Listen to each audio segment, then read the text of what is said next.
I'm delighted to be joined by Bill Jones, the Chief Management Analyst for LA Rec and Parks.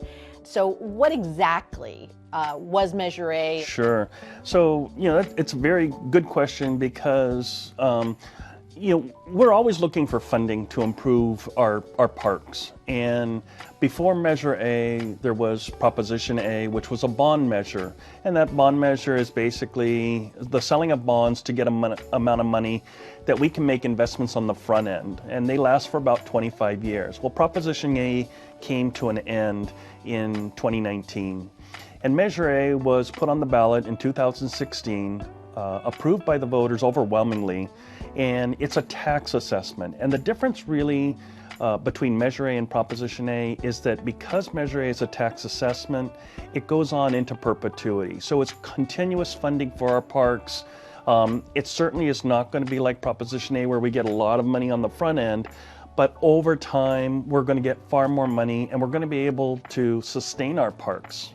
Okay, so a lot of these parks, needed some attention. So what were some of the real critical issues you looked at to determine what needed to be upgraded? So that's an excellent question because many of our parks do need upgrades. Our general manager often says, if I could have all the money in the world, I'd take care of all of our problems. Unfortunately, we don't have that situation. So some of the things that we look at is certainly the age of the equipment and the facilities in our parks. We look at landscaping, perhaps things that have shifted, tree roots that uproot some of our pathways, or areas that have become bogged down and waterbogged, and so we have to get in and improve the drainage and things. And so we're looking at a number of factors. We're also looking and listening to the communities to tell us what's wrong with our parks. Nobody knows better than the people in the community that use their parks day in and day out. There are 18 parks that are a part of this? So right now we have 15 projects in progress right now. Okay. We're planning a new batch of projects, probably about 5 to 7 projects that will be moving in the next few months. Really what we're looking at is somewhere between about 20 to 25 projects each year with the funding that comes in. What's going on in the world of technology when it comes to play equipment? Are we using a lot of recycled materials?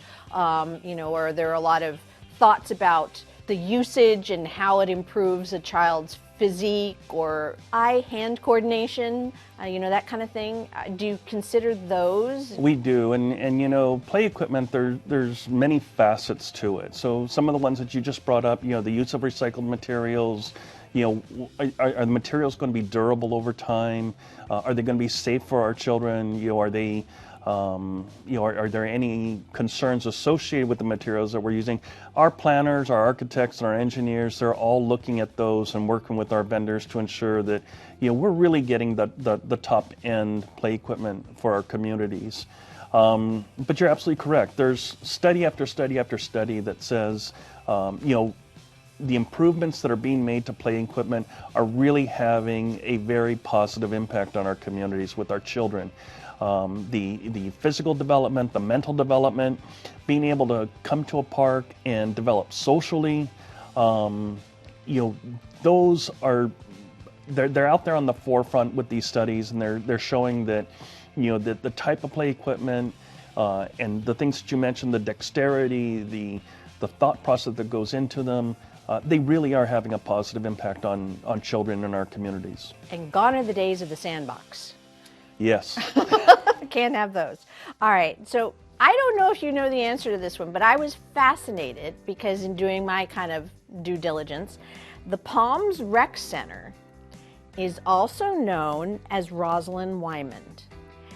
Now, those of us who are sports fans, or those of us who are arts aficionados, know Roz as being one of the critical reasons why the Dodgers are in Los Angeles, as well as an enormous supporter of arts and culture and its necessity in our very existence, as well as her being an incredible politician. Why is the park named after her? So that's an incredible story in and of itself, and I'm sure that would probably take up an entire segment as well.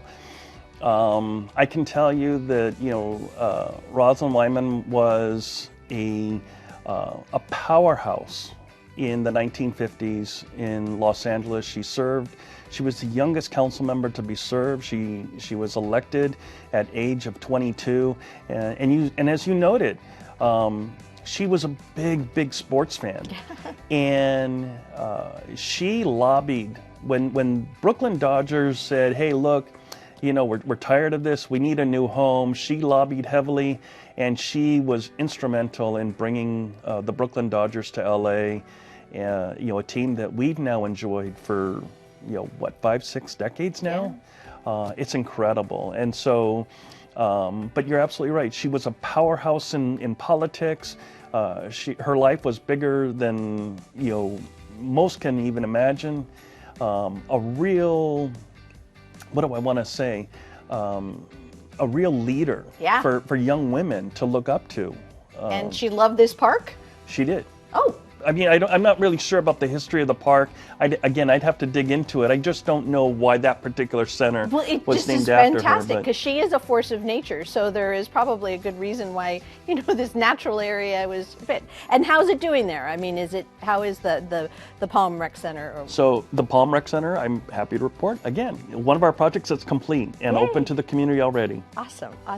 As we mentioned as well, a lot of these parks, pocket parks, community parks, and pretty old parks, parks that have been part of Los Angeles for a long time, including Sycamore Grove. Sycamore Grove, I think, is one of the oldest parks in the city of Los Angeles. So was it a heavy lift, or how's it doing over there? So Sycamore Grove, I believe, is very close to completion. Let me see if I can just quickly look at it. I think it's nearing 50% or more in completion. It's not a heavy lift, but you're absolutely correct. It's one of our older parks just north of downtown LA, up along the 110 freeway at, I think it's Figueroa and Avenue 49. It's one of those parks that the community enjoys those parks. There's not a lot of park space because of the terrain actually in that area.